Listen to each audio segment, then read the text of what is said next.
This is Steve Robbins. Welcome to the Get It Done Guys, quick and dirty tips to work less and do more. Today, we're talking about what to do when you're overwhelmed at work, because sometimes you just have too much to do. What do you do when the pressure to crush it on the job is actually crushing you? We've all been overwhelmed at work, which can lead us to put in more hours, but research shows that working 70 hours per week doesn't actually help you get more done than working 56. The secret to handling overload isn't working more, it's dropping the extra. Grandma Cuddles' controller Chip was verklempt. Even though he's usually an overachiever, he's feeling like there's just too much to do. Grandma's latest business is a golf course. The kiddies just love to play in the sand trap, and when a member accidentally hits a ball into the sand, the kids bring it right back to the clubhouse. They build strong running muscles, dexterity from avoiding golf clubs, and valuable sales skills from upselling billionaire customers like Jeffrey Epstein on vacation packages. Chip has to track each preschooler's expenses individually so that all the costs can be allocated precisely to each little tyke. After all, Grandma thinks every youngster must learn to carry their own weight for society. That leaves Chip to create profitability measures on a per-child basis. He also has a task list that's 100 pages long. He's constantly thinking about creating tracking systems, balancing accounts, plotting the company's direction, and a dozen other things. He's also keenly aware that it's been ages since he's replenished his psyche with a trip back to nature. Chip is going crazy, and the reason is that he's not just busy, he's fundamentally overcommitted, and that means he has 25 hours worth of work, but only 24 hours in which to do it. 1. Admit the truth. The first step towards dealing with overcommitment is to admit that you're overcommitted. This isn't easy. We've been brainwashed by our corporate overlords to think that no matter how much we have to do, there's some productivity trick or app or life hack that will let us do it all. But no, there is no magic fix for being overwhelmed. There's only so much you can do in a day, no matter how hard you try, no matter how smart you work, you just can't do more than that. So stop trying. Get the big picture. Get your hands around your overwhelming workload by taking a step back and getting the big picture. Grab a piece of paper and list your major commitments. Now, this is not tasks. Write down projects.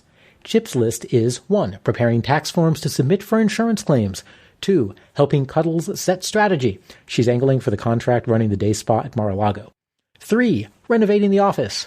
4. Consolidating employee expense reports. And finally, 5. Making time to walk on the beach, both for life balance and to find a good place to bury the evidence. Write your projects by hand on paper.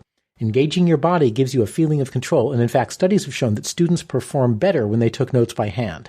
Handwriting is a powerful tool that helps you understand and process information. With the whole list in one place, it's less intimidating. There are only 5 major areas to deal with. They're big, but there are only 5. Look for delegation opportunities. One way to reduce workload is to delegate. We've covered that before in the episode on delegating wisely. Chip can free some time by delegating the expense reports to one of the company's bookkeepers. But sometimes that won't work. Grandma Cuddles can't afford any more staff, and there are some accounts that Chip just isn't comfortable trusting to a subordinate. They have to be handled in person, and plane flights to the Cayman Islands are expensive. So you need to do something else when delegation won't work. Drop non-interrupting projects. You might think that you can just do less on every project. Chip can decide to give each of his projects 1/5 less time, and if he cuts corners everywhere, it's possible he can squeeze everything into his workday. But there is a minimum acceptable quality level. If office renovations use cardboard instead of a real ceiling, it will get awfully cold in the winter. Plus, cardboard does not have the strength to support any kind of hooks. At Grandma Cuddles, that's an important consideration. If you can't reduce quality, all that's left is to reduce the quantity. You're trying to do 25 hours worth of work in 24 hours. You can't. There's no system to make that happen. There's no life hack. There's no app for that. So, you need to face up to the fact that something needs to give. Choose one or more projects to drop, for now, to return your workload to a manageable level. Keep projects that force themselves on you. Some projects force you to pay attention. Once workmen begin installing new high-efficiency drains in the office, they'll be in and out a lot. They'll interrupt whatever you're doing, and since you can't drop this project once it's started, office reconstruction has to be a keeper. Keep projects where other people depend on you. Since Grandma Cuddles depends on Chip to help set strategy, he can't drop that project without disappointing Cuddles. And as we all know, Grandma does not deal well with disappointment. Keep projects that are tied to the calendar. Expense reports and tax forms are tied to the fiscal year, so even if they get dropped, they'll have to be done sooner or later, and delays will incur fees. Worst case, Grandma might have to release her taxes, and she says that is absolutely, utterly запрещено. Apparently that's Russian for forbidden. Walking on the beach is the project that has to stop. Other people don't depend on it, it isn't tied to the calendar, and Putin won't get upset. Chip decides to drop walking on the beach from his projects. Set a time to revisit paused projects. It's scary just to drop an important project altogether. Not only does it seem final, but Chip needs the self-care aspects of walking on the beach. He'll eventually go crazier without it, so don't drop the project. Just put it into suspended animation, like Walt Disney's head. Stop doing it for now, and the projects that are left will eventually get done. Tax forms will get filed, expense reports will get assembled, and then there will be time for that walk on the beach. So choose a date when you'll reconsider which projects you've suspended. Add an appointment with yourself on that date, and during that appointment, look at all your current projects and the projects that you've paused. Choose again which ones to stop, which ones to pause, which ones to keep, and which ones to reactivate. Chip decides that he wants to revisit beach frolicking in 6 weeks. By then, the accounting systems will be tracking every preschooler as closely as Mark Zuckerberg tracks you and me.